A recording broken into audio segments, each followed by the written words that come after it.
안녕하십니까 시청자 여러분, 박정호입니다. 더불어민주당 제21대 대통령 선거 후보자 오마이TV 초청 토론에 오신 것을 환영합니다. 앞으로 80여 분 동안 각 후보의 정책과 비전 그리고 공약을 하나하나 살펴보는 시간을 가질 텐데요. 끝까지 함께해 주시면서 각 후보의 공약 비전을 평가해 보고 또 살펴주시면 너무나 좋은 시간이 될 것 같습니다. 자, 먼저 후보 소개부터 드리겠습니다. 기호 1번 이재명 후보 오셨습니다. 반갑습니다. 기호 3번 김동연 후보 오셨습니다. 네, 안녕하세요. 기호 2번 김경수 후보 오셨습니다. 예, 반갑습니다. 네, 새 후보 반갑습니다. 자, 먼저 모두 발언부터 들어보겠습니다. 각 후보자들 2분간 자유롭게 모두 발언해 주시면 되겠고요. 오늘 진행되는 이 토론회의 좌석 배치 또 후보자들 발언 이런 것들은 다 사전에 논의가 됐다는 말씀을 다시 한번 드리겠습니다. 후보자 모두 발언 2분 저희가 드릴 텐데 앞에 타이머가 있으니까 이 타이머 보시고 이 타이머가 마무리되기 전에 발언을 맞춰주시면 되겠습니다. 먼저 기호 1번 이재명 후보 모두 발언 들어보겠습니다. 네, 존경하는 국민 여러분 그리고 더불어민주당 당원 동지 여러분, 이재명입니다. 지금 나라가 너무 어렵습니다. 지난 3년 동안 윤석열 정권에 의해서 경제도 망가지고 평화도 위협받고 민생도 어려워졌습니다. 특히 대한민국의 민주주의 시스템이 통째로 무너졌습니다. 급기야 작년 12월 3일 난데없이 계엄이 선포됐습니다. 저는 그 계엄 선포 장면을 영상으로 보면서도 믿을 수가 없었습니다. 세계 10대 경제 강국, 정말 모범적 민주국가, 대한민국의 문화가 세계에 전파되고 있는 이 문화 강국 대한민국에서 불법 계엄이라니, 더군다나 군정을 하겠다는 그런 뜻 아니었겠습니까? 그러나 다행스럽게도 우리 국민들께서 정말 국민들의 저력으로 이 위기를 이겨내가고 있습니다. 계엄은 해제됐고 탄핵이 됐습니다. 계엄이 해제되고 탄핵이 인용돼서 대통령이 파면되는 이 중요한 순간에 결국 국민들이 그 중심에 계셨습니다. 국민들이 계셨기 때문에 우리 국회에서 계엄도 해제할 수 있었습니다. 지금의 이 위기도 슬기롭게 이겨내 가고 있는 중입니다.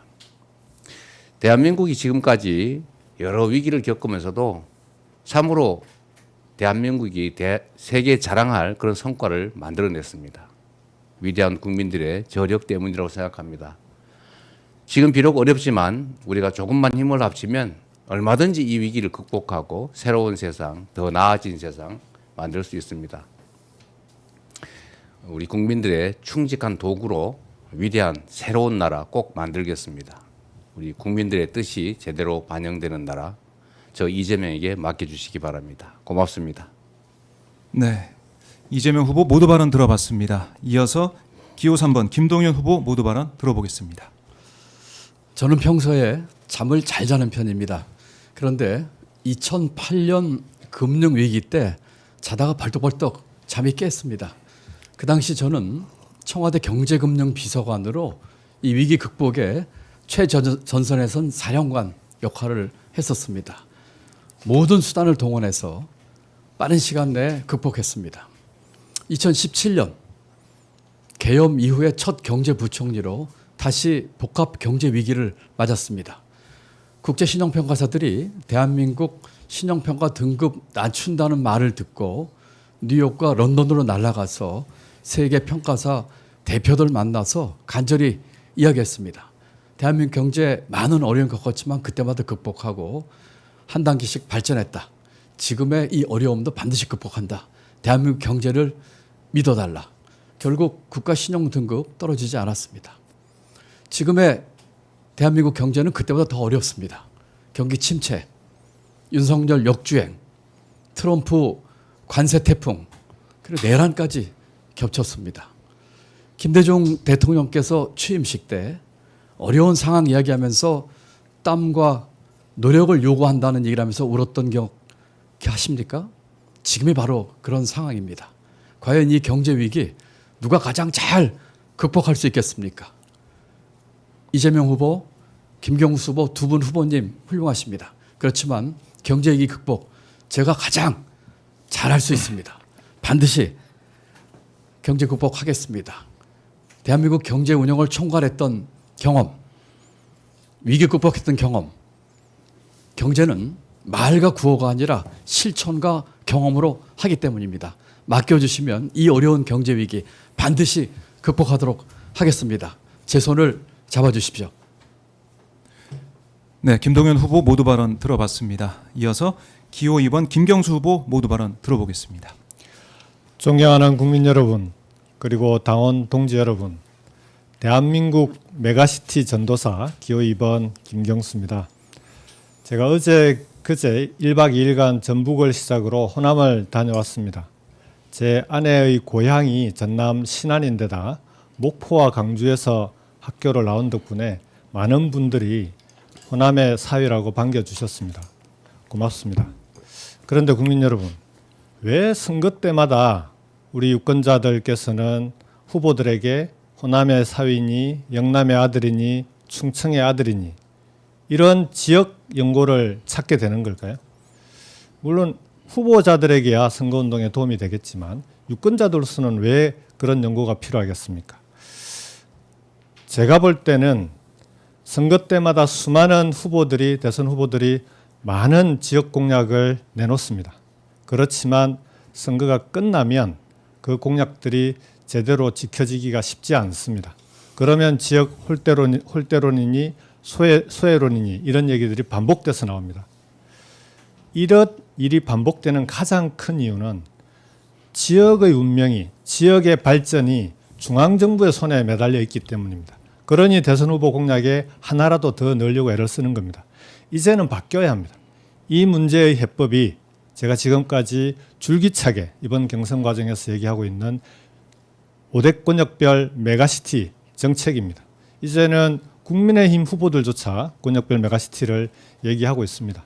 당연합니다. 선진국들이 모두가 하고 있는 방식이기 때문입니다. 여기 계신 우리 두 후보님과 함께 우리 대한민국을 메가시티 공화국으로 함께 만들겠습니다. 골고루 잘 사는, 지역적으로 차별 없이 함께 잘 사는 그런 대한민국을 꼭 만들겠습니다. 고맙습니다.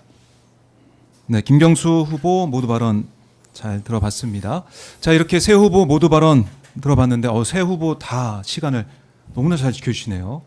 네, 앞으로 진행되는 토론 과정에서 시간 잘 지켜주시고 끝까지 집중해서 답변도 또 우리 국민들 앞에 내놓을 메시지 이런 것도 잘 정리해서 말씀해 주시면 고맙겠습니다. 자, 이제 본격적인 토론을 시작해 볼 텐데요. 공통 질문 3가지 그리고 주도권 토론 이렇게 오늘 토론이 마련이 되어 있습니다. 먼저 공통 질문 첫 번째 여기에 대한 제가 질문을 드리고 답변을 들어볼 텐데요. 공통 질문 첫 번째 제가 질문을 읽어드리겠습니다. 12.3 내란 사태 이후 대선 국면에 접어들었지만 아직 내란은 끝나지 않았다.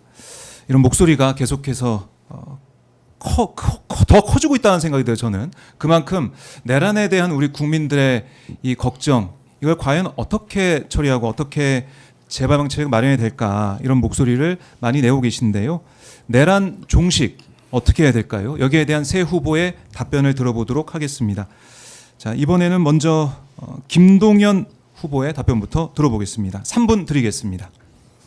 네, 12.3 계엄이 나던 날 행정안전부에서는 우리 경기도청 봉쇄를 지시했지만 단호히 거절했습니다. 내란을 불법 구테타라고 저는 규정을 했고 내란 수괴를 바로 체포해야 한다고 주장했습니다. 내란 범들에게 사면권 주지 말자고, 사면하지 말자고 주장을 했습니다.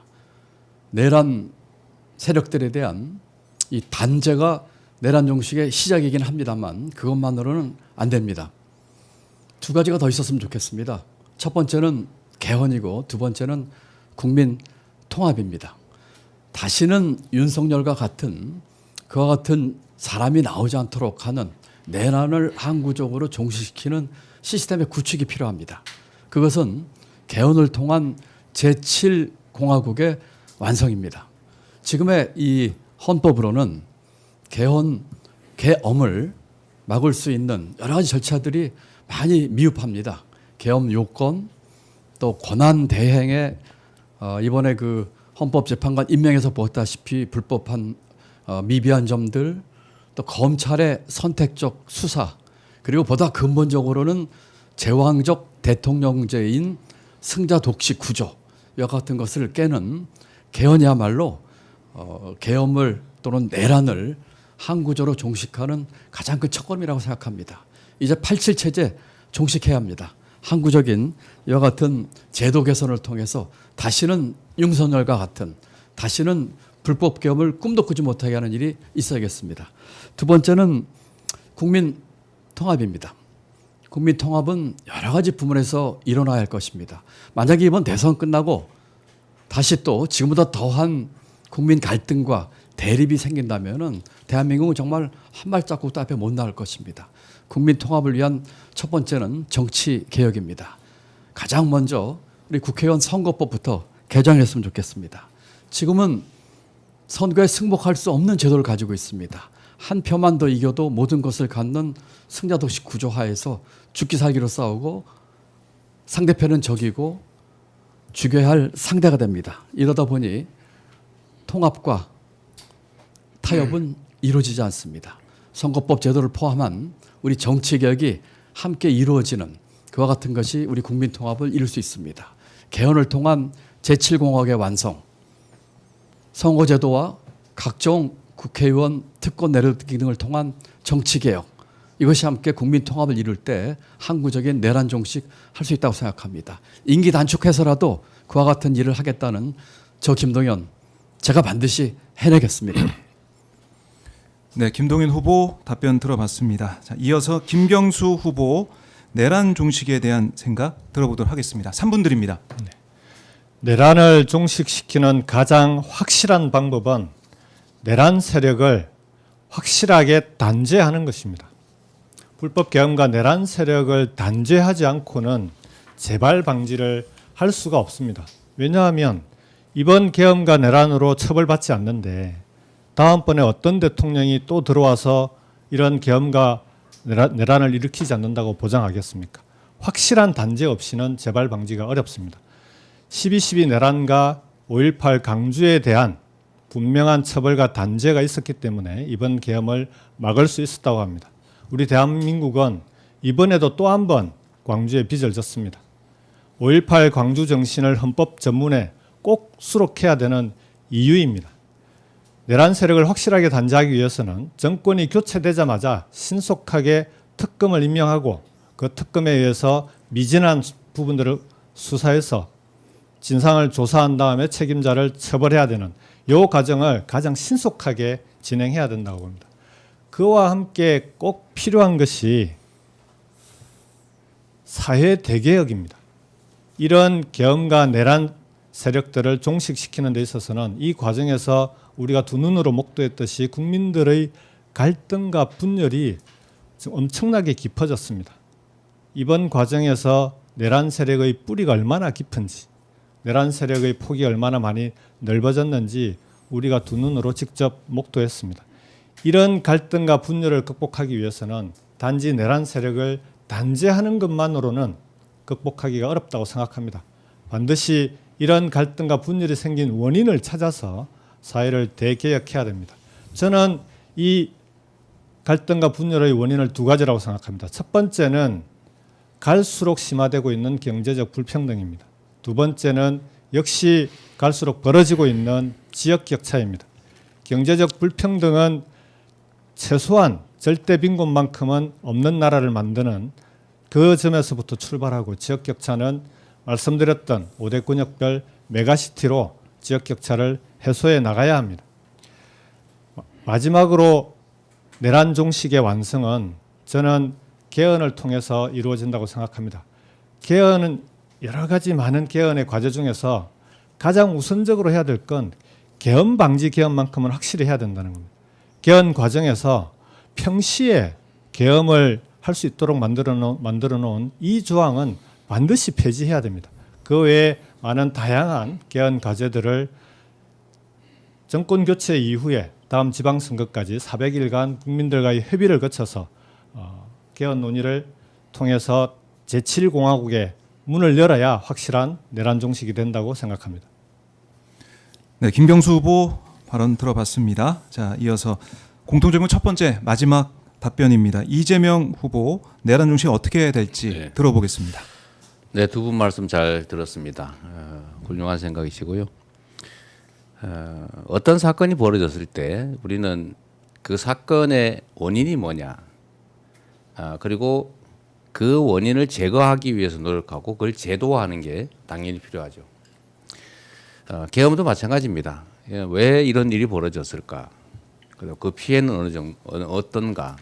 그리고 거기에 대한 진상을 정확하게 규명하고 책임을 묻는 거죠. 그런데 전 세계적으로 보면 6개월에 한 번씩 계엄하는 나라가 있다고 합니다. 그 볼리비아인가 아마 그런 나라인 것 같은데 이유는 단순하죠. 계엄을 해서 성공을 하면 다행이고 실패를 해도 크게 처벌을 받지 않습니다. 대한민국 역시 사실 그랬죠. 제주에서 소위 4.3 사건이라고 하는 게 벌어진 계기도 최초의 계엄령 때문이었습니다. 엄청나게 많은 사람들이 죽어갔죠. 아무도 책임지지 않았습니다. 그 후에도 여러 차례 계엄이 있었지만 광주 5.18 당시의 계엄, 거기서도 수백 명이 학살당했습니다. 그런데 그 계엄을 일으켰던 전두환 세력들은 정말 천수를 누렸죠. 잠깐 책임을 지긴 했습니다. 결국 사면됐고 행복한 삶을 누렸죠. 이번에 윤석열 대통령이 소위 친위 쿠데타를 일으킨 거 아닙니까? 자기의 권력을 더 강화하기 위해서, 뭔가를 위해서 자기 권력을 이용해서 쿠데타를 일으킨 거죠. 세계적으로 이런 친위 쿠데타가 실패하는 경우는 거의 없다고 합니다. 다행히 우리 국민들께서 직접 현장에 나서셔 계엄을 해제하고 그 책임도 일부 물었습니다. 앞으로도 이런 일이 벌어지지 말란 법이 없죠. 이걸 막기 위해서는 계엄 또는 친위 쿠데타 이런 거 하면 큰일 나는구나. 성공해도 반드시 처벌받고 평생 감옥에서 나오기 어렵구나. 이런 생각을 하게 해야 됩니다. 그리고 지금도 몇몇의 주요 내란 사범들은 구속돼서 재판받고 있지만 그 외에 관계된 수없이 많은 사람들이 여전히 관계 요로에서 활약하고 있습니다. 진상규명을 명확하게 하고 책임자들을 철저히 찾아내서 그에 상응하는 책임을 물어야 되겠죠. 제도적으로 계엄이 어렵게 하는 것 정말 필요합니다. 그런데 문제는 그런 제도를 아무리 만들어도 이번에도 그 전시 사변 이때만 계엄하게 될 있지만 전시도 사변도 아닌데 계엄했습니다. 결국은 근본적으로 이런 유인을 차단해야 되는데 그건 결국 국민들의 직접 민주주의를 강화해서 이런 건 꿈도 못 꾸게 반드시 책임지는 사회를 만드는 게 중요하겠다는 생각이 듭니다. 네, 이재명 후보 답변까지 들어봤습니다. 내란 종식을 위한 새 후보의 각기 가지고 있는 생각들 하나하나 저희가 짚어봤고요. 자, 두 번째 공통 질문 드리겠습니다. 민생이 너무 어렵습니다. 특히 자영업자 소상공인들의 고통이 큰데요. 이 무너진 민생 경제 어떻게 살릴 수 있을까요? 그 해법을 들어보겠습니다. 자, 두 번째 공통 질문은 김경수 후보부터 답변을 들어보겠습니다. 3분 드립니다. 네, 사회자께서 말씀하신 대로 민생이 너무 어렵습니다. 특히 자영업자들 그리고 소상공인들이 너무나 힘들고 어려운 상황에 처해 있습니다. 폐업한 자영업자가 작년 한 해 동안 90만 명이 넘었습니다. 2006년부터 폐업자 통계를 내기 시작한 이래 가장 많은 숫자입니다. 이대로 가면 자영업자 폐업 100만 명 시대에 들어가지 않을 수 없는 그런 대단히 어려운 상황입니다. 자영업자들의 대출도 이미 1,000조를 넘어섰습니다. 코로나 이전인 2018년에 비하면 전체적으로도 연체하고 있는 자영업자가 2배가 늘었고요. 그중에 일부 구간은 3배, 4배까지 연체가 늘어난 구간들이 있습니다. 이 상황에서 이제는 단순히 이번에 정부가 12.2조 찔끔 추경으로 지금의 자영업자들의 위기를 극복하는 것은 불가능합니다. 최소한 단기 대책은 추경을 30조 이상 긴급하게 편성하고 민생지원금을 지역화폐로 지급해야 됩니다. 두 번째로 자영업자들이 지금 가장 어려운 이유는 대출 때문입니다. 코로나 시기에 받았던 대출이 상환 만기일이 다가오고 그 상환 만기일이 다가온 대출금을 갚지 못해서 폐업하는 이 악순환이 반복되고 있습니다. 코로나 시기에 대한민국과 국민들이 우리 자영업자들에게 빚을 졌습니다. 자영업자들이 우리에게 기댈 수 있는 언덕이 되어 주었습니다. 이제는 우리 대한민국과 국민들이 자영업 하시는 분들에게 기댈 언덕이 되어 드려야 된다고 생각합니다. 지금 코로나 시기에 받은 대출금을 10년 이상 가능하면 20년까지 장기 상환할 수 있도록 긴급하게 연장해 줘야 됩니다. 그 중에서도 폐업하는 자영업자에 대해서는 대출금을 탕감해 주는 것까지도 검토를 해야 됩니다. 대출금 탕감에 대해서는 지난번 토론회 때 우리 이재명 후보께서도 같은 생각이셨던 것 같습니다. 전체 대출금을 다 탕감하기에는 규모가 너무 크기 때문에 그중에 폐업하는 자영업자에 대해서만큼은 대출금을 탕감해 주는 그런 방안이 필요하다고 생각합니다. 마지막으로는 구조적인 대책입니다. 첫 번째는 자영업 위기에 대해서 조기 경보 시스템을 도입해야 됩니다. 매출이 급감하거나 또는 임대료를 체납하는 그런 자영업자들을 조기에 경보를 울리도록 해서 컨설팅이 들어가고 그 컨설팅을 통해서 자영업자들이 위기를 벗어날 수 있도록 해줘야 됩니다. 마지막으로는 과밀지역, 과밀업종에 대해서는 가능하면 총량 관리를 할 수 있는 방안을 찾아야 되는 것 아니냐 이제는. 그렇게 해야만 우리 자영업자들의 위기를 해소할 수 있다라고 생각합니다. 네, 김경수 후보 답변 들어봤습니다. 이어서 이재명 후보, 자, 민생 경제 어떻게 살릴지 그 방안 들어보겠습니다. 3분 드립니다. 네. 대한민국 경제 전체가 매우 어렵습니다. 그 중에서도 서민 경제의 핵심이라고 할 자영업자분들의 그 경제, 민생이 정말로 어렵습니다. 모두가 동의합니다. 저도 이 골목을 다녀보는데 골목이 정말 썰렁해지다 못해서 이제는 정말 얼음골이 돼 가는 것 같습니다. 가게들 다 비어가고 있고 빈 가게들 정말 너무 많아지고 있습니다. 원인은 여러 가지가 있죠. 전 세계적으로 경제 상황이 나빠지는 것도 있겠고 대한민국의 경제 상황이 나빠지고 성장률이 많이 떨어지는 것.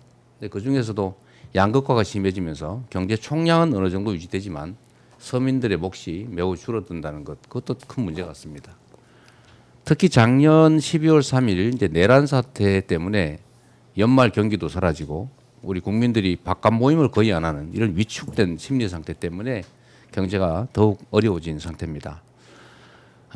김경수 후보께서 적절히 잘 지적해 주셨는데 그 원인들은 여러 가지가 있죠. 우리나라의 자영업 비중이 너무 높다라는 점, 그리고 전체적인 경기가 나빠지는 점, 그리고 저는 특히 그 중에서도 코로나 위기 극복 과정에서 국가가 부담해야 될 이 위기 극복 비용을 자영업자 또 국민들에게 다 떼넘긴 게 가장 결정적이었다고 생각합니다.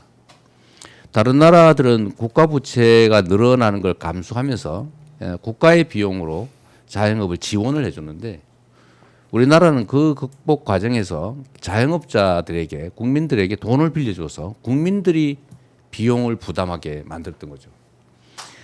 코로나 위기 상황에서 부채가 엄청나게 늘어났습니다.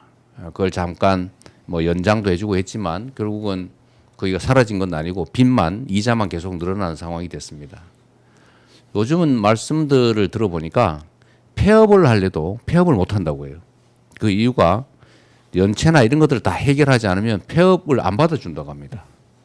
그러니 폐업도 못하고 손해보는 상황에서 계속 울며 겨자 먹기로 영업을 계속한다고 하는데 참 딱한 일이죠. 해결책도 뭐 김경수 지사께서 잘 말씀해 주신 것 같아요. 예를 들면 내수 경기를 일단 많이 회복시켜야 됩니다. 정부의 재정 역할을 늘려야죠. 이럴 때 정부가 역할을 하라고 우리가 세금 내지 않습니까? 저는 소비 쿠폰이든 지역 화폐든 많이 늘려서 골목이 일단 죽지 않고 목숨이라도 부지할 수 있게 해줘야 된다고 생각합니다. 그 다음에 자영업자들이 겪는 어려움 중에 가장 큰 이 정말 부채 문제를 조정을 좀 해줘야 되겠다. 일부는 탕감하고 상환 기간도 좀 연장을 해주고 거기다가 이자도 좀 조정해 주는 게 반드시 필요하다고 생각합니다. 국가가 개인의 삶을 책임져 줘야 되지 않겠습니까? 네, 이재명 후보 답변 들어봤습니다. 이어서 김동연 후보 무너진 민생 경제 살릴 수 있는 해법 3분 드리겠습니다. 네, SNS 자영업 구조 지도라고 들어보셨는지 모르겠습니다. 부모들이 자영업을 하시는데 아주 어려운 상황에 있으니까 그 자녀분들이 SNS에 우리 부모 하는 자영업 도와주십시오 하고 이 지도에 빨간 점들을 쭉 찍는 그런 지도입니다. 처음에 조금 몇백 개씩 시작해서 지금 1000개가 넘었다고 합니다. 저는 사무실이 수원에 있어서 수원에 있는 생선구이집 그 지도에 빨간 점 찍힌지 한번 가봤습니다. 또 지난번 민주당 순회 경선 첫 번째 했던 청주에서 그와 같은 지도에 점이 찍힌 우동집 가서 주인들과 또 손님을 만나서 이야기를 들어봤습니다. 너무나 안타깝고 또 그러다 보니 처참하기까지 했습니다. 경제가 어려워지면 가장 먼저 타격을 받는 분들이 자영업자고 또 가장 힘들게 늦게 회복을 하는 것도 이 자영업입니다. 작년 12월 이미 30조 추경을 주장했습니다. 금년 1월에는 대한민국 비상경영 3대 조치를 연두 기자회견 때 경기도지사로서 주장했습니다. 이제는 50조 정도 추경하자고 했습니다. 지금 정부에서 12조 추경을 제출한다고 하는데 시간이 갈수록 이 규모는 커질 수밖에 없습니다. 그만큼 힘들고 피해의 정도가 깊어지고 또 심해지기 때문이죠. 12조는 아마 언발의 오줌 누기가 될 것입니다. 그 50조 중에서 15조는 자영업자, 소상공인, 중소기업에 지원하자고 했습니다. 그중에 10조 이상은 민생회복지원금 지원하자고 주장했습니다. 다만 모든 국민에게 일정 금액 지원해 주는 것이 아니라 더 힘든 분들에게 어렵고 촘촘하게 지원하자고 했습니다. 관세 폭탄 지금 맞고 있는데 이를 위한 경제특명정권대사 임명 여야정이 해서 빨리 이 어려워진 경제 마감으로써 내수 진작과 소비 함께 하자는 그런 이야기를 했습니다. 금리 인하를 주장합니다. 지금 대출 때문에 많이 힘든 계층이 많아지고 있습니다. 0.5%포인트 금리를 낮추고 그것이 대출 금리에 반영이 되면 가계대출 이자 내시는 분들 6조 원 정도 대출 이자 감경될 것입니다. 이 자영업, 소상공인의 이 문제는 장기적인 문제입니다. 우리 경제 운영을 양손잡이 운영을 해야 합니다. 단기적으로는 재정과 금융을 통한 이 경기 진작, 장기적으로는 미래 투자와 구조 개혁을 통한 우리 경제의 인프라 구축, 이 두 가지를 병행해야 한다고 믿고 있습니다. 네, 김동연 후보 답변 잘 들어봤습니다. 자, 이렇게 공동질문 두 번째까지 답변을 다 들어봤고요. 지금 시간이 4시 28분을 지나고 있습니다. 더불어민주당 제21대 대통령 선거 후보자 오마이TV 초청 토론회 오마이TV를 통해서 생방송으로 함께하고 계십니다. 자, 이제 저희가 마련한 토론회 어떻게 보면 하이라이트라고 볼 수가 있는데요. 주도권 토론 시간입니다. 각 후보가 12분 동안 자신의 주도로 토론을 진행하게 되는데요. 상대 후보들에게 질문을 하고 답변을 요구를 해야 됩니다. 주도권을 쥔 후보는 모든 상대 후보를 지명해서 질의응답을 해야 하고요. 상대 후보 답변 시간은 최소 30초를 보장해야 합니다.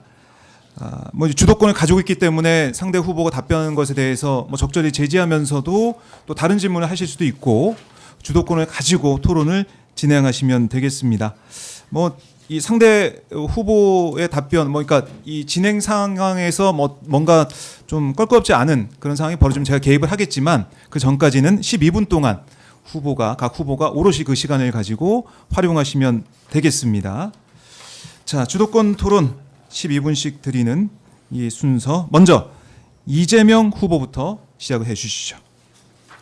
국민 여러분, 제가 요즘 진짜 대한민국을 만들겠다 이런 말씀을 드리고 있습니다. 대한민국이라고 하는 국호를 사실 3.1운동 직후에 임시정부가 정한 것입니다. 뭐 다 아시겠지만 큰 한민족, 국민, 백성, 보통 사람의 나라. 사실 민주공화국이라고 하는 것이죠. 그런데 지금 대한민국의 민주공화국이 위협받고 있습니다. 저는 새로운 출발을 한번 해보고 싶습니다. 그래서 제가 우리 대한민국이 가지고 있는 저력, 그 중에서도 몇 가지 측면에 우리가 뛰어난 점들을 가지고 세계를 우리가 주도할 수도 있지 않겠느냐.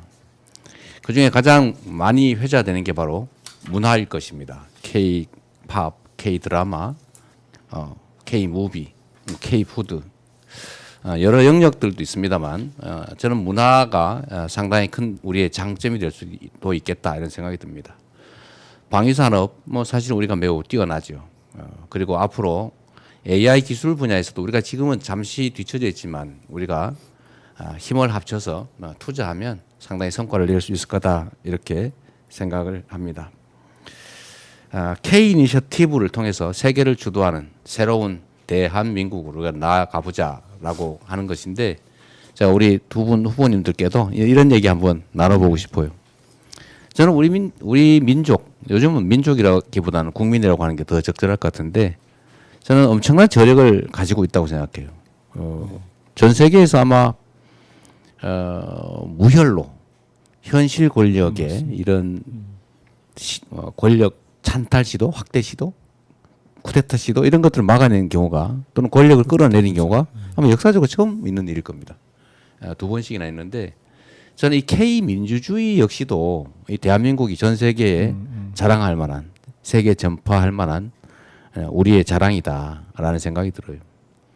이런 문화 영역이든 기술 영역이든 민주주의든 우리가 세계에 제시하고 우리가 그걸 주도해서 세계 강국으로 우리가 나아가 보자라는 게 제가 이번 제시하는 우리의 비전이랄까 이런 건데, 우리 김경수 후보님은 이 점에 대한 좀 의견하고 우리 김경수 지사께서 가지고 있는 또 비전도 있을 것 같아요. 그 말씀도 한번 들어보고 싶습니다. 네. 말씀 주신 대로 사실 작년 연말에 계엄만 없었다면 국민들이 아마 한강 작가의 노벨상 수상을 그렇죠. 정말 축하하는 축제가 벌어졌을 텐데, 계엄이 마침 딱 그 시기에 계엄을 발표해서 우리 대한민국의 위상을 다시 한번 더 높일 그럴 기회를 또 계엄이 망가뜨린 그런 경우가 있습니다. K 컨텐츠, K 컬처 하는에 대해서는 뭐 두 분도 너무 잘 아시겠지만, 제가 사실 계엄 때문에 급거 귀국하기 전에 한 1년 반 가까이 해외에 체류하지 않았습니까? 해외에 나가 있으면 정말 피부로 많이 느낍니다. 우리의 위상이 얼마나 많이 올라왔는지. 네.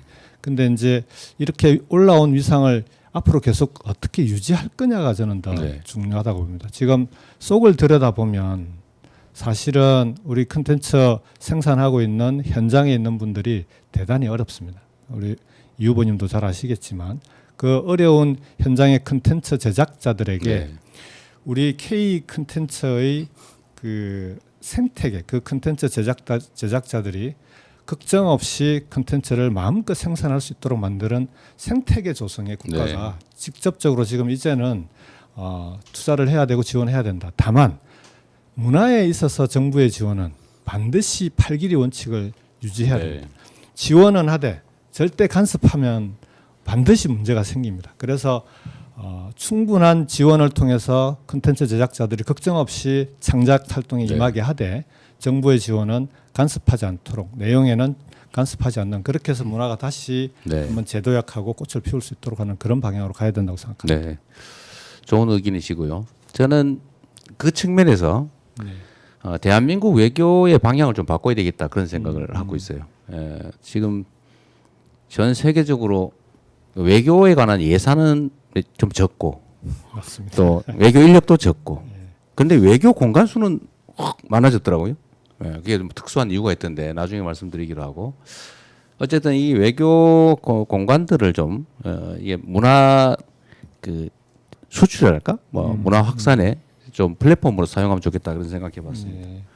김동연 후보님한테 제가 한 가지 좀 의견도 여쭤보고 싶은데 뭐 비슷한 얘기긴 합니다만 문화 영역 말고 예를 들면 우리가 이제 가진 특장점이 또 한 가지가 이런 게 있다고 생각이 돼요. 기술 영역에서 사실 우리가 손재주가 좋지 않습니까? 기술 영역에서 지금은 잠깐 뒤떨어졌지만 상당히 우리가 앞서갈 수도 있겠다. 그리고 우리가 R&D 예산 규모 또는 그 연구개발 투자가 상당히 많은 나라에 속하잖아요.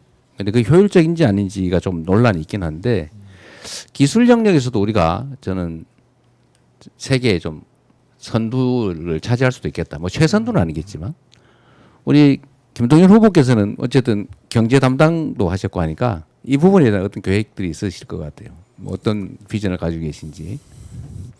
예, 이 의원님 고맙습니다. 좋은 얘기 해주셨습니다. K컬처나 또 R&D를 포함한 우리 기술 진보에 네. 대해서 전적으로 공감한 얘기들이지요. 저는 조금 좀 근본적인 얘기를 좀 더 네. 해보고 싶습니다. 우리가 잘 아는 교수님이 제가 성함만 말씀드리지 않겠지만 민주화 이후의 민주주의인가요? 그런 네. 책을 쓰셨어요. 지금 이 내란으로 인해서 우리가 다 우리 새 후보와 저를 포함해서 우리 민주당이 정권 교체를 이루려고 합니다. 반드시 네. 이뤄내야 되지 않겠습니까? 그런데 정권 교체만으로 모든 것이 완성되는 것은 아니거든요. 네. 많은 사람들은 절차적 민주주의가 완성된 뒤에 민주주의가 된 줄 알았지만 그 이후에 우리가 계엄 사태까지 이르는 네. 이런 지경에 이르렀거든요. 그렇다면 우선 대한민국의 그 틀을 새로 만드는 새로운 대한민국을 만들어야 한다고 생각을 합니다. 맞습니다. 물론 예 대표님께서 우리 후보님께서 말씀하신 R&D 기술 진보 또 K컬처 다 중요한 말씀이신데 그런 것들이 올라설 수 있는 우리 대한민국의 시스템을 만드는 것. 네. 요약하자면 첫 번째는 정치 시스템의 개조가 필요합니다. 여러 차례 강조하고 우리 대표님과도 3년 전에 뜻을 같이 했지만 제7공화국으로 가는 문을 열어야 되겠다. 네. 두 번째로는 경제 운영의 시스템. 우리가 알게 모르게 개발연대의 국가 주도식 경제 시스템을 네. 다 가지고 있거든요. 이 경제 시스템을 고쳐야 되겠다. 네. 그리고 학벌주의에 천착한 이 교육 시스템 바꿔야 되겠다. 네. 그리고 사회 갈등이 너무 심합니다. 이 사회 갈등 문제 해결하는 이런 문제가 있어서 네. 너무 복잡한 문제가 얽히고 설켜 있거든요. 그래서 저는 오랫동안 경제 정책을 담당해오고 사회 정책도 해오고 또 지방 정부의 수장도 네. 해보면서 이 모든 것의 시작과 출발은 결국은 우리 정치 시스템을 좀 바꿔야 되겠다 네. 하는 대로 귀결을 합니다. 이 문제를 우리 이 후보님과 김 후보님과 함께 힘을 합쳐서 네. 우리 스스로가 봉사하고 헌신하고 때로는 희생한다는 마음으로 꼭 달성을 했으면 좋겠습니다. 어쨌든 앞으로는 첨단 기술의 시대, 저는 네. 정말 신문명의 시대가 새로 열릴 거라고 보는데 맞습니다. 이제 그거 관련해서 또 다른 생각이 하나 있어서요. 제가 많이 드린 말씀이긴 한데 이 생산력이 엄청나게 높아지지 않겠어요? 그러니까 사람들이 생산에서 차지하는 인간 노동의 비중 이게 점점 더 작아지는 아주 급격하게 작아질 것 같아요. 특히 이제 인공지능 시대가 도래하면서 생산성이 높아지는 반면에 그야말로 단순하게 얘기하면 일자리가 많이 줄어들 것이고 인간 노동에 대한 수요가 많이 줄어들 수밖에 없다.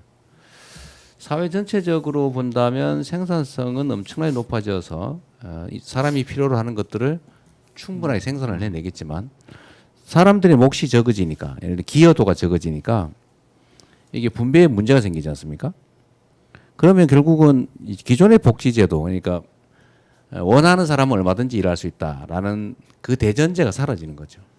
이런 사회를 대비해서 저희는 우리 국민들의 기본적인 삶, 그러니까 최소한의 삶이 아니고 기본적인 삶을 국가가 각 영역에서 보장해주는 그런 보편적인 기본 사회로 좀 갈 필요가 있겠다. 복지 사회를 넘어서서 구멍이 있는 안전망 사회가 아니고 안전 매트가 깔려 있는 사회, 누구나 안심하고 도전할 수 있는 사회 이런 걸로 가야 된다고 생각하는데 제가 기본 사회 또는 기본 소득 기본 금융 이런 얘기를 했더니 반론이 좀 많아요.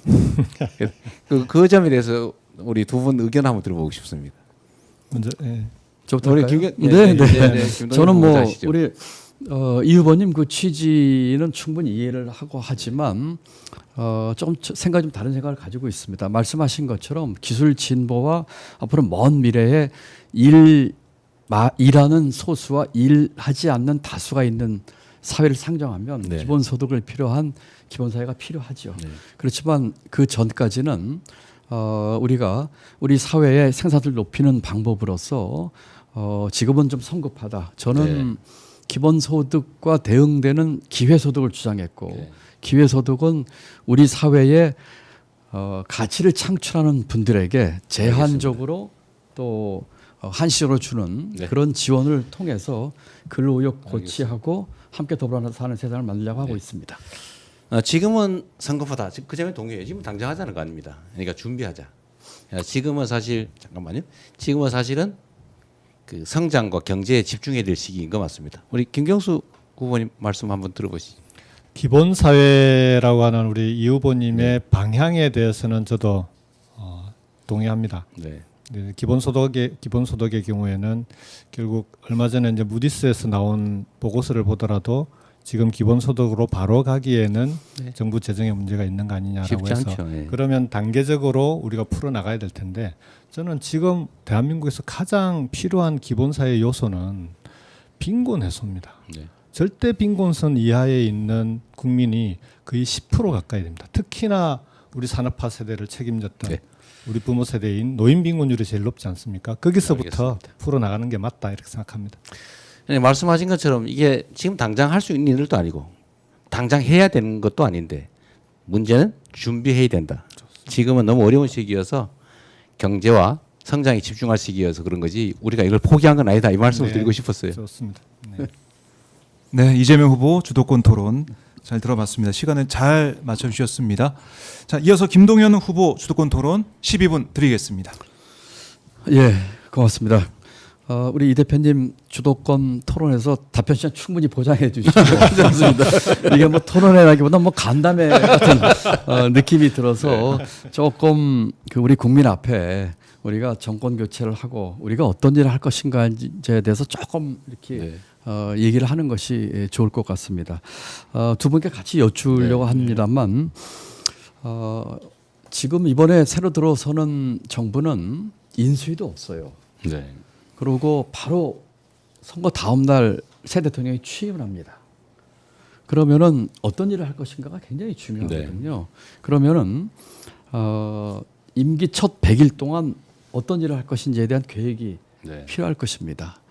저는 정부에서 그와 같은 일을 여러 차례 경험을 해봤는데 우리 이재명 후보님 같으면은 이 가장 중요한 임기 100일 동안 해야 할 일에 우선순위를 매긴다면 1번, 2번은 어떤 게 들어가면 좋으실 것 같습니까?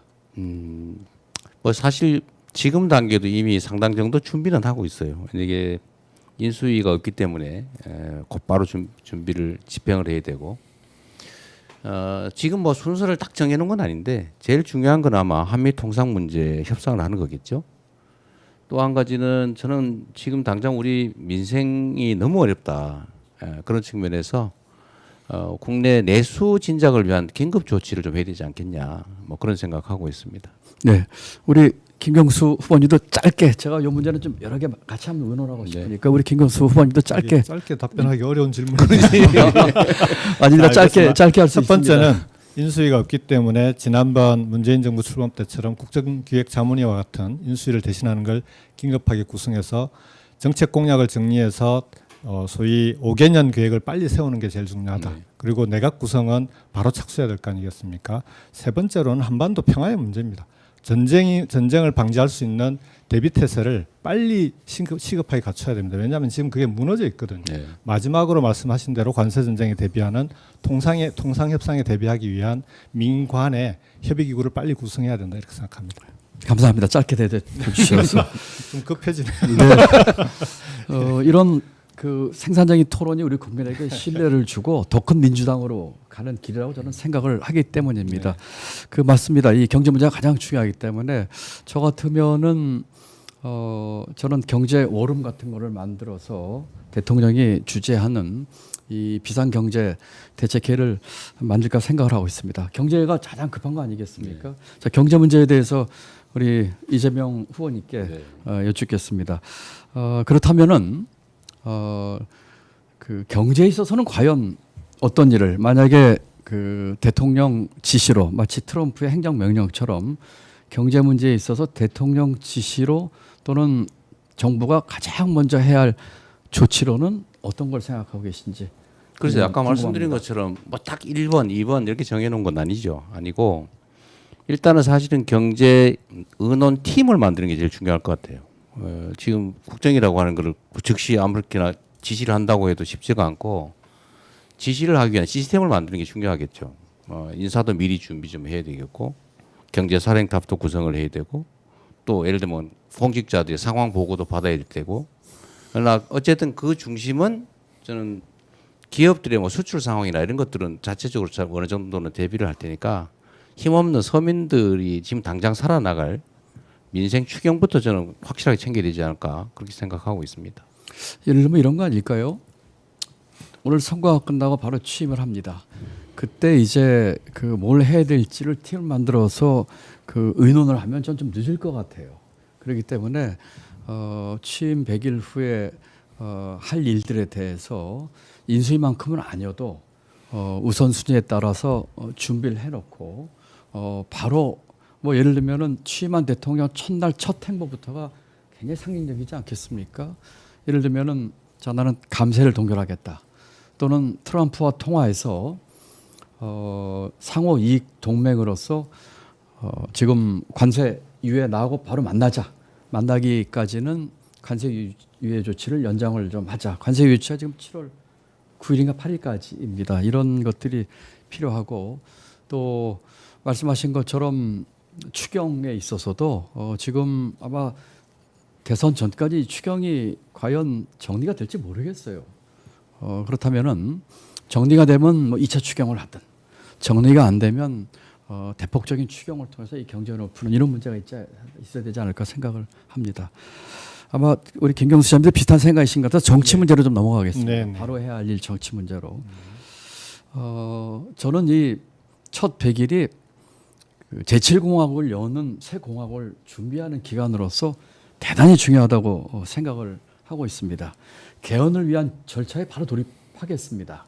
그리고 이 권력구조 개편 그리고 제가 늘 주장했던 것처럼 다음번 총선과 주기를 맞추기 위한 임기 단축까지도 하는 그런 것들 그리고 아까 김경수 우리 후보께서 잘 지적해 주시고 저도 동감합니다만 5.18 민중항쟁의 헌법 전문수로 또 세종시 수도 이전 문제 또 저는 그 경제 개헌도 이야기를 했거든요.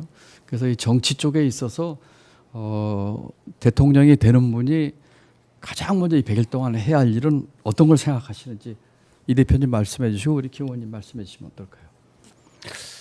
저는 개헌 문제를 그렇게 시급하게 해야 되는지는 좀 의문입니다. 개헌은 해야죠.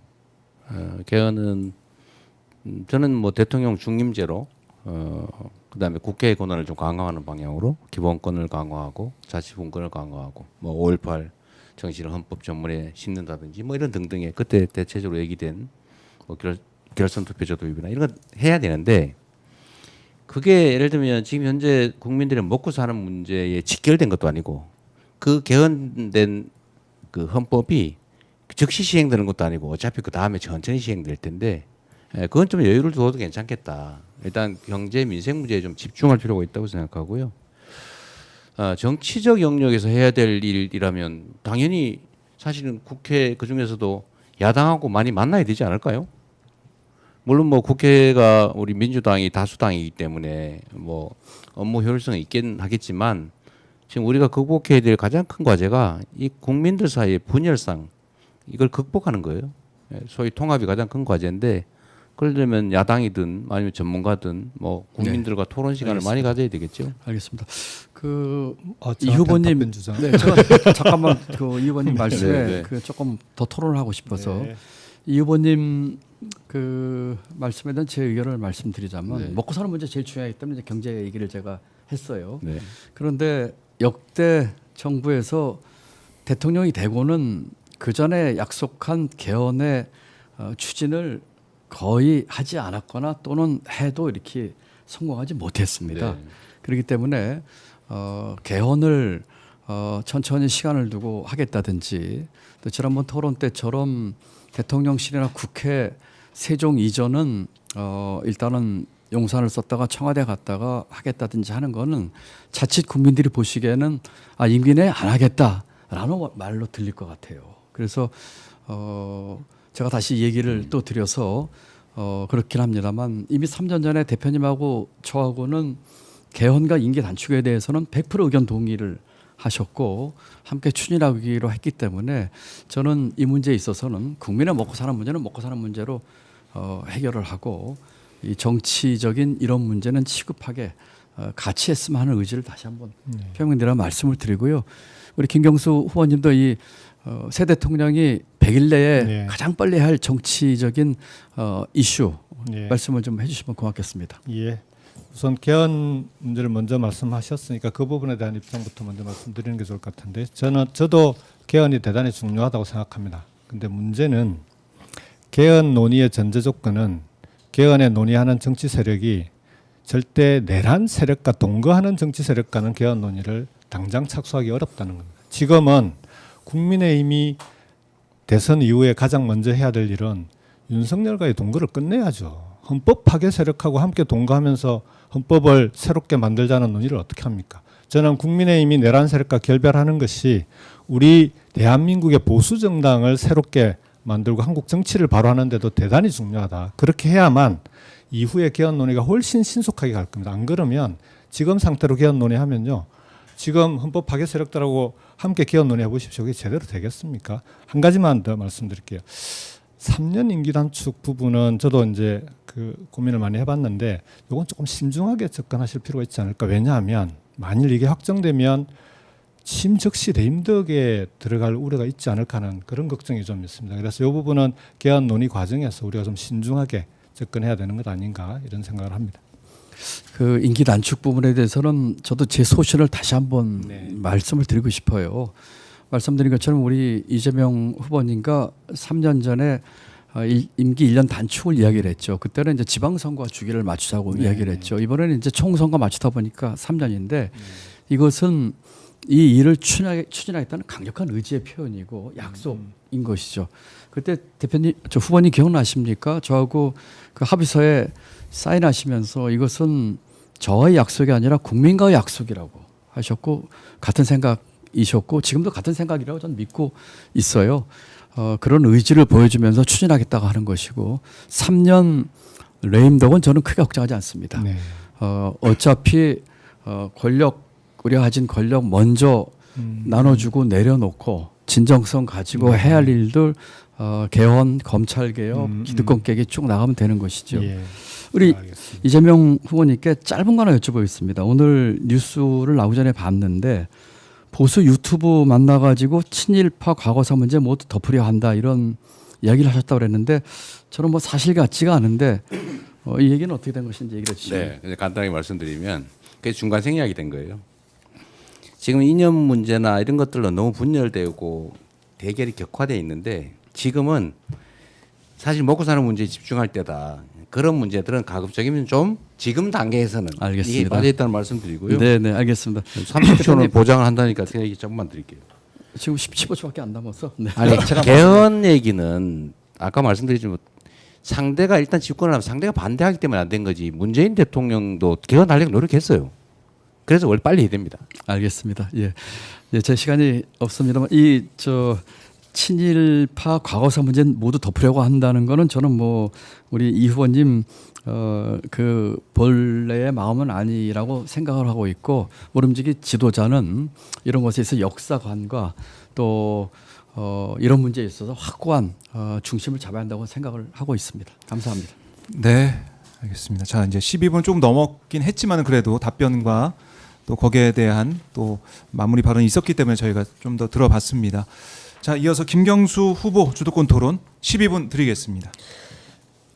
존경하는 국민 여러분, 우리 대한민국은 이제 세계가 부러워하는 경제 대국이 됐습니다.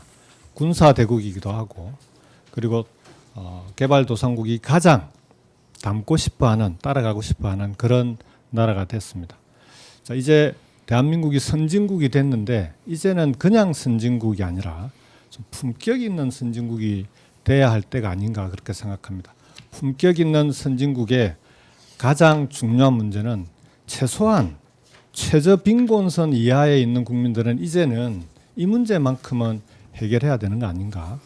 절대빈곤선 이하에는 단 한 명의 국민도 남겨두지 않겠다라고 하는 그런 우리 대한민국의 새로운 그 품격을 갖춰야 될 때가 됐다고 생각합니다.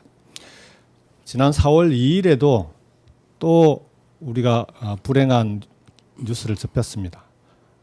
수원에 50대 여성과 20대 딸 가족이 긴급복지지원제도를 신청했다가 받지 못하고 또 사망하는 극단적인 선택을 하는 그런 기사가 있었습니다. 이런 기사들이 잊을만 하면 한 번씩 나오지 않습니까? 이런 나라가 어떻게 품격 있는 선진국이 되겠습니까? 우리의 어르신들이 산업화를 책임졌던 우리의 어르신, 아버지, 어머니 세대가 지금 길거리에서 폐지를 줍게 만드는 이런 나라가 어떻게 품격 있는 선진국이 되겠습니까? 저는 이제는 이 문제만큼은 해결하자. 여기 계신 두 분께 정말 간곡하게 호소드립니다. 다음 정부에서는 최소한 대한민국의 절대 빈곤선 밑에 있는 그런 국민이 한 명도 없게 만드는 그런 나라를 함께 만들자라는 제안을 드리면서 제가 지난번에 발표했던 절대빈곤 제로 기본 생활보장 제도에 대해서 좀 여쭤보도록 하겠습니다. 이재명 후보께 먼저 여쭤보겠습니다. 아까 기본사회 말씀하시지 않으셨습니까? 저는 이 기본사회가 우리가 정말 장기적으로 가야 될 과제라고 생각합니다. 그중에 기본소득도 있고 특히 기본소득의 문제는 정말 재원만 있으면 얼마나 좋겠습니까? 그러나 이 재원 문제는 대단히 우리가 풀기 쉽지 않은 문제이기 때문에 이 문제는 장기적인 과제로 가더라도 일단 말씀드렸던 절대빈곤부터 해결하고 가자 이렇게 말씀을 드립니다. 이 절대빈곤을 해결할 수 있는 방법은 지금 우리나라의 절대빈곤선이 중위소득 약 40% 정도 됩니다. 1인 가구 기준으로는 한 달에 약 96만 원 정도 되거든요. 근데 지금 기초생활수급자가 받는 생활급여가 생활수급이 70만 원 정도. 최소한 최저빈곤선 정도는 이제 중위소득 40% 이하에 있는 국민들에게는 다 지급해야 되지 않겠습니까? 그렇게 하고 그리고 그래도 이것만 가지고 되는 게 아니라 근로를 유인하는 효과를 만들면서 근로를 통해서 소득을 버는 사람들에게는 조금씩 더 지급해서 중위소득 100% 정도까지는 절반 정도까지는 누구나 노력하면 올라올 수 있게 만드는 그런 나라를 좀 만들어야 된다고 생각하고요. 제가 발표했던 정책이 그렇게 설계가 되어 있습니다. 그래서 이건 한번 잘 한번 살펴봐 주시고요. 앞으로 이 부분에 대해서는 다음번에도 한번 토론을 드릴 텐데 자 이런 절대빈곤부터 해결하고 우리가 기본 사회로 나아가야 되는 것 아니냐 하는 데 대해서 이재명 의원님 어떻게 생각하시는지. 말씀하신 것처럼 대한민국이 전 세계에서 자살률이 가장 높은 나라고 그 중에서도 노인 자살률이 매우 높고 노인 빈곤율이 정말로 높지 않습니까? 노인 자살의 주된 원인이 사실 빈곤 문제이기도 해요. 이 문제를 해결하기 위해서는 우리 김경수 후보께서 말씀하시는 절대빈곤 제로 사회 정말로 좋은 비전 같습니다. 근데 사실은 그게 제가 말씀드리는 기본사회와 똑같아요. 물론 뭐 다를 수도 있겠죠. 같은 맥락이라고 볼 수 있습니다. 소득 영역에서 기본적인 삶을 보장하자. 맞습니다. 그런데 지금 이 제도를 어떻게 설계했는지 저도 이제 관심 가지고 한번 보겠습니다만 제가 며칠 전에도 그 질문을 하나 받았어요. 이 사람이 70만 원을 받고 있는데 소득이 생기면은 탈락하니까 노동을 안 한다. 맞습니다. 그러니까 이 사람이 얼마까지 벌 때는 좀 봐줘라 이렇게 얘기를 하는 거예요. 근데 그러면 역전 현상이 생기잖아요. 선정되지 못한 사람하고 이 문제가 끊임없이 발생하는 이 문제를 해결하는 게 과제일 것 같아요. 아 그렇습니까? 한번 보겠습니다. 예. 알겠습니다. 그 김동연 후보님께도 같이 한번 여쭤보겠습니다. 사실 결국은 재원 문제일 거 아닙니까? 또 우리 경제부총리를 얘기하셨으니까 이 재정 문제나 예산 문제에 대해서는 누구보다 잘 아실 텐데 이게 지금 어떻게 설계되어 있냐 그러면 기존의 기초생활수급제도와 그다음에 EITC 근로장려 세제, 그리고 기초연금의 일부 요걸 통합하고 이 통합한 제도를 통합한 재정을 가지고 지급을 하는데 이걸 계산을 해보니까 이 통합한 재정에 약 연간 14조 원 정도가 더 듭니다. 근데 이제 14조 원은 이게 이제 규모가 크죠. 근데 이 규모가 크지만 윤석열 정부 들어서 감세한 재정이 약 81조에서 87조 정도 됩니다.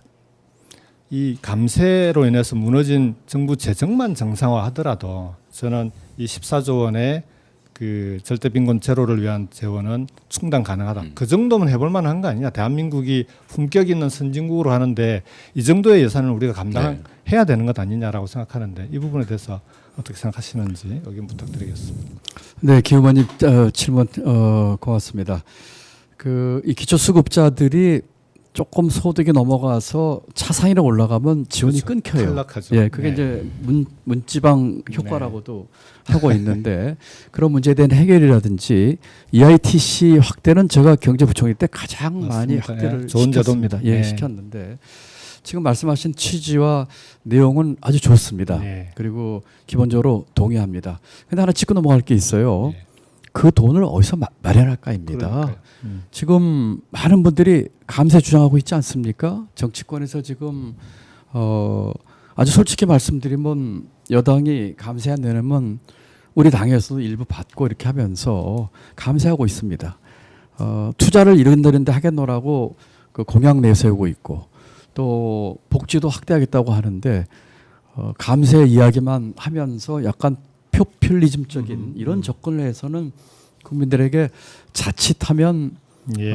희망 고문할 수도 있다. 그래서 이 같은 재원 조달에 있어서 네. 감세에 대한 분명한 핀포인트하는 감세 그리고 필요하다면은 증세도 담대하게 씩씩하게 얘기할 수 있는 그런 우리 민주당이 됐으면 좋겠고 네. 우리 후보님들이 되셨으면 좋겠습니다. 네.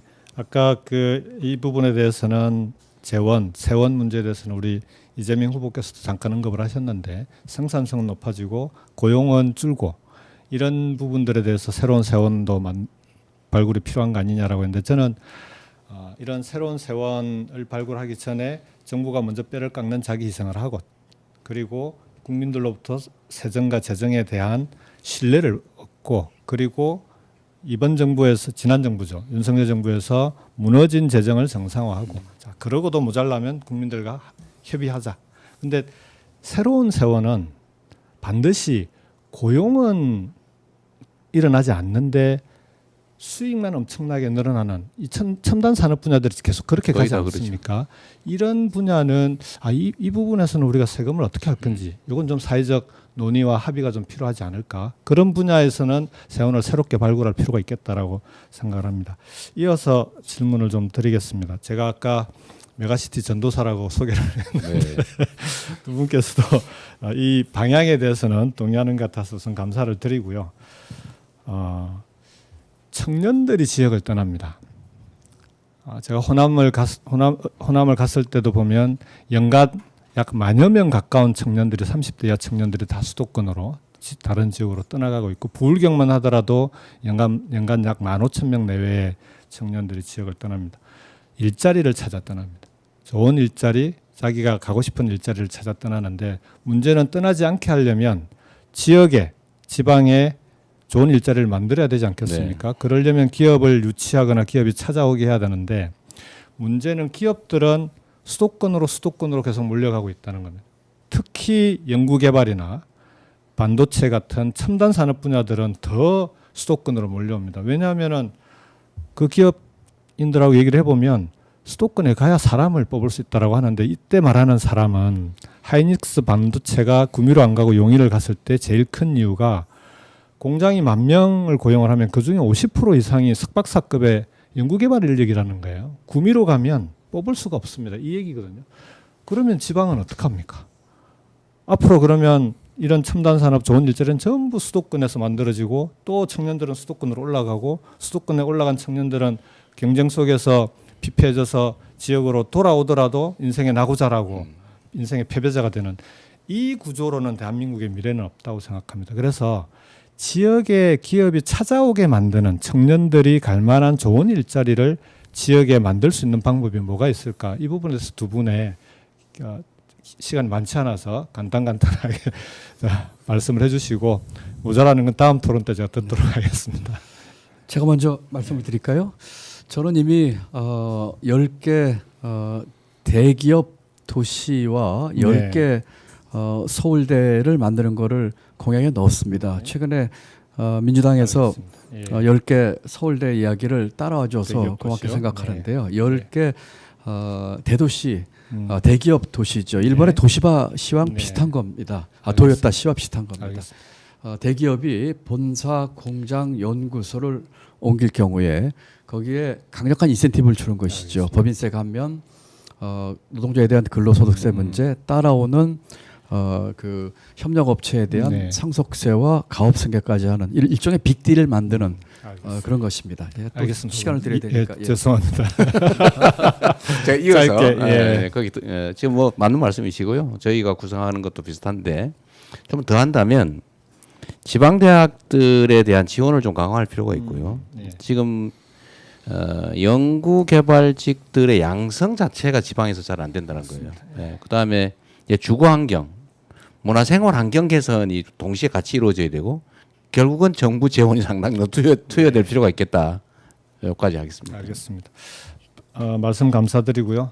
방향은 크게 다르지 않을 거라고 보는데 문제는 기업들은 제가 도지사 할 때 경남에 유치하기 위해서 협의를 해보면 아무리 좋은 지원을 해줘도 사람을 얘기합니다. 인재가 없으면 가기 어렵다고 얘기합니다. 자, 이제는 지방에서 좋은 인재를 기를 수 있는 대책을 세워야 된다. 말씀 주신 대로 서울대 같은 대학이 지방에도 만들어질 수 있어야 된다. 그러려면 대학에 대한 지원과 정책을 지방에 맞게 하죠. 교육부가 왜 지고 있습니까? 이제는 메가시티로 지방정부의 자율예산을 과감하게 지원하고 배분하고 그걸로 지방이 스스로 좋은 인재를 키울 수 있는 구조를 만들어야 한다. 이렇게 생각합니다. 네, 김경수 후보 주도권 토론 잘 들어봤습니다. 자, 더불어민주당 제21대 대통령 선거 후보자 오마이TV 초청 토론회 생방송을 함께하고 계신데요. 이제 오늘 토론 후반부로 접어들고 있습니다. 공통질문 세 번째 여기에 대한 답변을 들어본 시간인데요. 지금 도널드 트럼프 미국 대통령이 이번 달 초에도 얘기를 했었죠. 김정은 북한 국무위원장과 소통하고 있다 이런 얘기를 하고 있습니다. 그런데 남북 관계가 경색돼 있고 또 이러다 보면은 우리가 아닌 러시아가 미국과 북한의 관계를 또 중재하는 게 아니냐 이런 우려까지 나오고 있는데 현재 남북 관계의 개선이 필요한지 또 필요하다면 어떤 로드맵을 생각하고 있는지 말씀을 들어보겠습니다. 자, 세 번째 공통 질문은 먼저 김동연 후보부터 답변을 들어보겠습니다. 3분 드립니다. 예, 저는 한 2주 전에 자동차 부품 회사들이 트럼프 관세를 받고 너무 힘들어해서 이 경선 기간 중에 2박 4일 동안 미국에 시간을 쪼개서 갔습니다. 관세 협상에서도 대책을 마련해 좋은 효과가 있었지만 가외의 효과 중에 하나는 이 남북 문제나 또는 한미 문제에 대한 전문가들을 만나서 여러 가지 이야기를 했던 것입니다. 그 중에는 스티브 비건이라고 하는 미 국무부 차관 또 대북 특사를 하셨던 분 등 여러 분이 계셨습니다. 그분들이 이런 얘기를 하시더라고요. 트럼프가 김정은과 지금 소통하고 있다고 얘기를 하고 있는데 그것은 아마도 사실이 아닐 것이다. 그렇지만 하나 주목해야 될 것은 만약에 바이든이 그런 얘기를 했더라면 김여정이 나와서 심하게 공격했을 텐데 트럼프에게는 공격을 하지 않고 있다. 이것은 대화의 여지가 있다는 사인으로 보여진다. 이런 이야기를 했습니다. 남북관계 개선 당연히 필요합니다. 이 복잡한 상황 속에서 우리가 어떻게 풀어나가야 할지에 대한 슬기가 필요합니다. 며칠 뒤면 문재인 대통령께서 만든 4.27 판문점 선언 일입니다. 그리고 그 뒤를 이어서 우리가 9.19 군사 합의까지 이루지 않았습니까? 그 정신을 계승해서 남북관계 개선 당연히 필요하다고 생각합니다. 드리고 싶은 말씀은 많지만 아주 짧게 제목만 몇 가지 말씀을 드리겠습니다. 첫 번째, 남북관계에 있어서 주체는 우리다 하는 것을 분명히 자리 잡도록 해야 되겠습니다. 두 번째는 미국 이야기는 안 할 수가 없습니다. 북미 대화 크게 걱정할 거 없습니다. 지지하고 진행되도록 우리가 같이 지원하고 참여해야겠습니다. 다만 미국과의 전략적 소통이 중요하고 한미 간의 전략적 역할 분담이 꼭 필요하다는 말씀을 드립니다. 세 번째, 남북 간의 군사 진장 완화를 시킬 수 있는 한라인 구축이 필요합니다. 이게 지금 전부 끊어져 버렸습니다. 만약에 이 국지전이라도 이런 일이 생긴다면은 가나 크게 비극으로 발전할 수 있기 때문에 이 한라인 시급하다는 말씀드리고요. 네 번째는 우리 국내외의 한반도 평화 이 자산을 적극 활용해야 되겠습니다. 윤석열 정부 때 완전히 이 12.3 계엄으로 왕따가 됐고 정상 간의 이 회담이나 협상은 모든 것이 지금 끊어져 버렸습니다. 한미, 한중, 한도를 포함한 정상 간의 평화 자산 최대 활용이 필요하겠습니다. 이 남북 관계는 김대중 대통령, 또 노무현 대통령, 문재인 대통령을 잇는 우리 민주당 민주정부의 정신과 철학이 있습니다. 그것을 계승해서 남북 관계 개선에 인내심 가지고 꾸준히 추진하는 것이 맞다고 저는 확신하고 있습니다. 네, 김동연 후보 말씀 잘 들었습니다. 이어서 김경수 후보 3분 드립니다.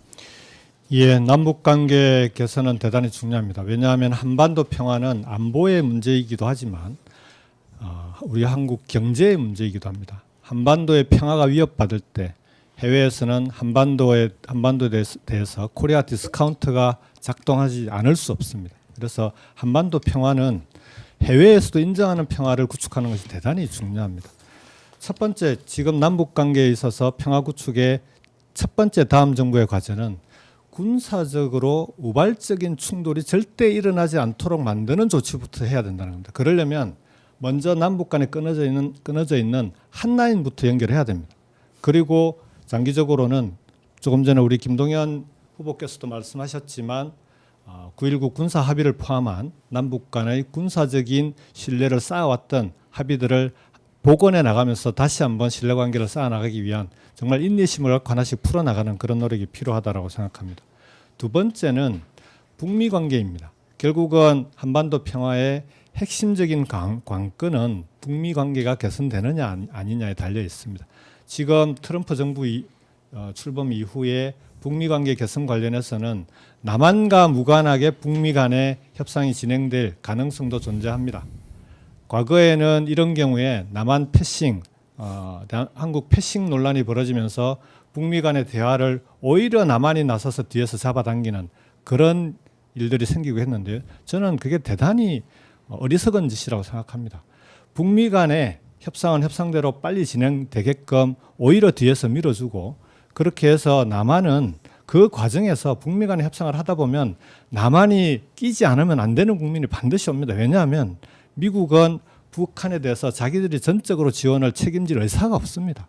반드시 북한에 대한 필요한 지원들은 남한이 끼지 않으면 해결되지 않을 수 없기 때문에 어느 순간에는 반드시 그런 국민이 오게 되어 있습니다. 그래서 남북미가 적절한 자기 역할론을 갖고 풀어나가면 된다라고 생각합니다. 자, 이런 일들을 해나가려면 첫 번째로 지금 통일부를 저는 평화협력부로 확대 전환해야 된다고 봅니다. 평화와 교류협력을 중심으로 풀어나가는 것이 필요하다.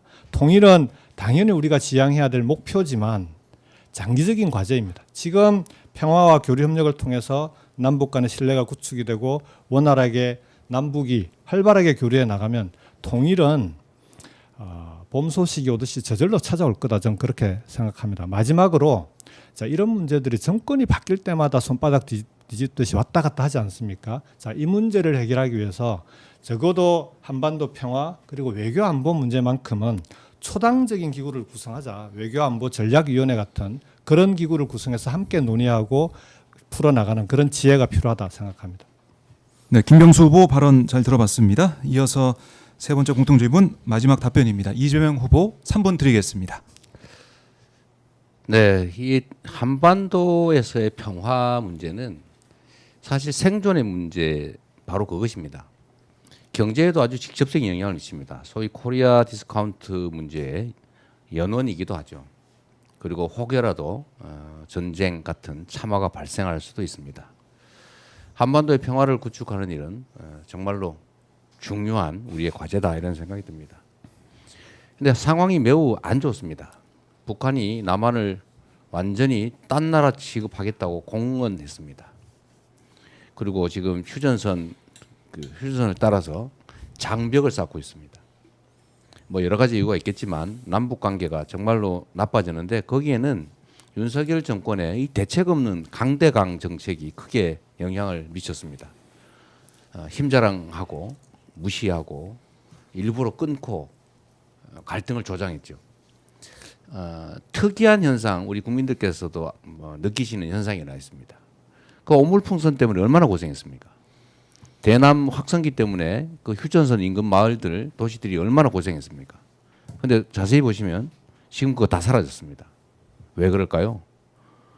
남쪽에서 북쪽으로 삐라를 보내지 않으니까. 남쪽에서 북쪽으로 확성기 방송을 안 하니까. 서로 안 하는 거죠. 결국 충분히 통제할 수 있었다라는 뜻이기도 합니다. 지금 좋은 기회가 오고 있습니다. 어쩌면 지금 중국 견제 문제 때문에 러시아와 미국이 근접하려고 노력합니다. 북한도 러시아와 가까워지면서 조금 여러 가지 측면에서 위험성이 많이 커지긴 했지만 또 한편으로 보면 대화의 필요성을 미국이 크게 느끼고 있다. 그런 뜻이기도 할 것 같습니다. 이 기회 국면을 우리가 잘 활용할 수 있을 것으로 생각됩니다. 남북 간에 소통하고 협력하고 신뢰를 쌓는 거 정말로 중요합니다. 우리가 당장 통일이라고 하는 거창한 얘기를 할 수는 없겠지만 평화롭게 공존하는 것부터 시작해야 됩니다.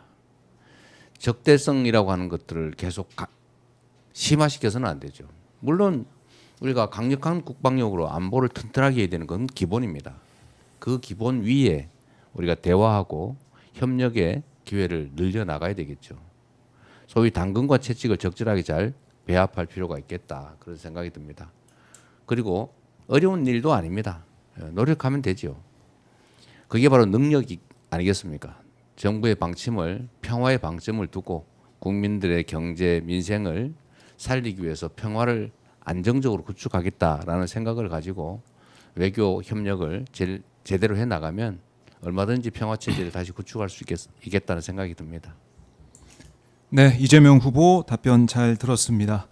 자, 이렇게 오늘 토론에 저희가 준비한 순서, 마지막 순서만 남겨놓고 있는데요.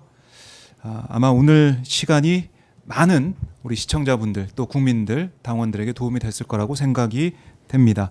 자, 새 후보의 마무리 발언 2분씩 들어볼 텐데요. 자, 오늘 마무리 발언 김경수 후보부터 2분 들어보겠습니다. 존경하는 국민 여러분, 더불어민주당 당원 동지 여러분, 토론 잘 보셨습니까? 지난 주말에 충청권과 영남권의 우리 권리당원들의 경선 투표 결과가 나왔습니다. 여기 계신 이재명 후보께서 압도적인 지지를 받으셨습니다. 다시 한번 축하드립니다. 국민들께서 내란에 대한 불안감, 내란이 지속되고 있는 데 대한 불안감이 정말 큰 것 같습니다. 그리고 이번만큼은 반드시 정권을 교체해야 되겠다는 그런 열망도 그 어느 때보다 큰 것 같습니다. 여기 계신 두 분 후보님과 함께 이번에는 반드시 압도적인 대선 승리를 통해서 정권을 교체하겠다라는 약속을 드리겠습니다. 다만 한 가지 우리 국민 여러분과 당원 동지 여러분들께 부탁드리고 싶은 게 있습니다. 여러분들께서 정권 교체를 위해 투표하시는 것은 너무나 당연하고 중요합니다. 하지만 우리 민주당의 미래를 위해서도 함께 투표해 주실 것을 간곡히 부탁드리겠습니다. 이번에 종자 씨앗까지 한꺼번에 싹 다 털어먹으면 다음에 농사는 어떻게 짓겠습니까? 다음 농사를 위해서 씨앗 종자는 남겨두는 그런 현명한 농부의 마음으로 민주당의 미래를 위해서도 저 김경수에게 투표해 주시기를 간곡히 부탁드리겠습니다. 오로지 30년 동안 민주당의 당원으로서 한 길을 걸어왔습니다. 경남과 부울경이라고 하는 험지에서 지역주의 극복을 위해서 싸워왔습니다. 사기 민주정부의 성공과 우리 민주당의 미래를 위해서 지금까지 그래왔듯이 앞으로도 계속 헌신하겠습니다. 기호 2번 저 김경수에게 대한민국과 민주당의 미래를 위해서 헌신할 수 있는 기회를 부탁드리겠습니다. 고맙습니다. 네, 이어서 이재명 후보 마무리 발언 2분 드리겠습니다. 국민 여러분, 그리고 당원 동지 여러분, 이 나라가 정말로 큰 위기에 처해 있습니다. 모든 것이 어렵습니다. 그러나 우리가 하나씩 해결해 가고 있습니다. 이번 대선이 얼마나 중요한지는 모두가 공감하실 겁니다. 더불어민주당 후보가 반드시 이겨야 합니다. 그것이 바로 그들에게 책임을 묻는 길이기도 하고 대한민국이 새로운 희망을 찾는 길이기도 할 것입니다. 여기 있는 두 분 후보를 포함해서 누가 후보가 되든 간에 반드시 이번 대선에서 이기도록 원팀 정신으로 최선을 다하겠다는 말씀을 드립니다. 대선이 끝난 후도 정말로 큰 문제가 기다리고 있습니다. 바로 우리 국민들이 너무 많이 분열되어 있습니다. 사실 국민들이 분열된 제일 큰 원인은 정치권 분열이겠죠. 국민에게 책임지지 않는 권력을 남용하는 그런 무책임한 정치 권력들, 그런 정치인들이 이 나라를 이런 위기 상황으로 내몰고 있습니다. 지금도 반성하지 않고 있습니다.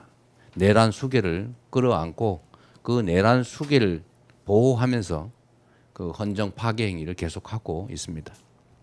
이겨낼 수 있는 힘은 바로 우리 국민으로부터 나옵니다. 대한민국 국민들은 지금까지 위기 국면마다 그 위기를 이겨내고 새로운 길을 찾아주셨습니다. 정치는 정치인들이 하는 것 같아도 결국 국민이 하는 것입니다. 이번 내란 국면에서도 국민이 이 나라의 주인이라는 사실을, 이 나라 주인으로서의 그 책임을 충실하게 다하고 있다는 점을 보여주셨습니다. 저 이재명은 우리 국민들의 충실한 도구가 되려고 노력해왔고 앞으로도 그렇게 되기를 바랍니다.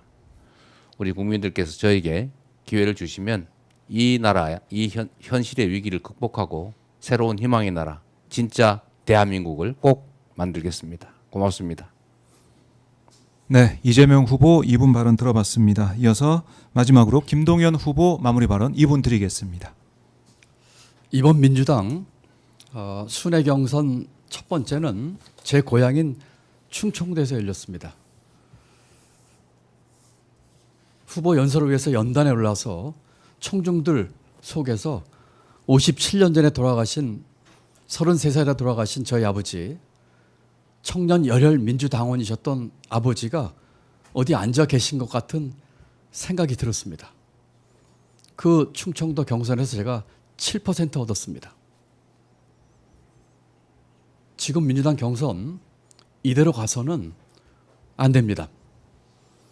더 큰 민주당, 정권 교체 이상의 교체를 하기 위해서는 민주당의 다양성과 역동성이 살아나야 합니다. 지금 제 옆에는 현역 의원 한 분도 서지 않으십니다. 그분들의 처지의 어려움은 이해를 하지만 때로는 외롭고 힘듭니다. 저 김동연답게 당당하게 담대하게 국민 여러분 보고 가겠습니다. 오로지 국민만 보고 가겠습니다. 저 김동연의 손을 잡아주십시오. 더 큰 민주당 정권교체 이상의 교체를 하고자 하는 김동연의 손을 잡아주십시오. 김동연을 선택하면 경제를 선택합니다. 김동연을 선택하면 통합을 선택합니다. 먼 훗날 꼭 다시 만날 아버지로부터 우리 당원 동지 여러분의 꿈을 이뤄줬다고 자랑스럽다는 칭찬 듣고 싶습니다. 저는 민주당의 김동연입니다. 당당한 경제대통령, 당당한 통합대통령 후보로 여러분 앞에 섰습니다. 손잡아 주시고 함께해 주십시오. 고맙습니다. 네, 김동연 후보 마무리 발언까지 들어봤습니다. 자, 저희가 준비한 순서가 이제 마무리 다 됐는데요. 새 후보 고생 많으셨고요. 자, 민주당은 이번 주말 26일 호남권, 또 27일 수도권, 강원, 제주 이렇게 합동 연설을 이어갑니다. 그리고 대의원과 권리당원 투표 결과도 발표가 되고 국민 여론조사 결과도 발표가 됐는데요. 어떤 결과가 나올지 저희가 국민들과 함께 계속해서 주목을 하겠고요. 댓글을 보니까 오늘 토론 좀 품격 있는 토론이었고 우리나라의 비전과 정책에 대해서 잘 알 수 있었다 이런 평가가 나오는 것 같은데 앞으로 새 후보가 이 경선 과정을 통해서 많은 국민들과 또 당원들에게 사랑을 받고 지지를 받을 거라고 생각을 합니다. 자, 더불어민주당 제21대 대통령 선거 후보자 오마이TV 초청 토론회 오늘 순서는 이것으로 마치겠습니다. 시청자 여러분 너무나 감사드리고요. 편안한 오후 되십시오. 고맙습니다.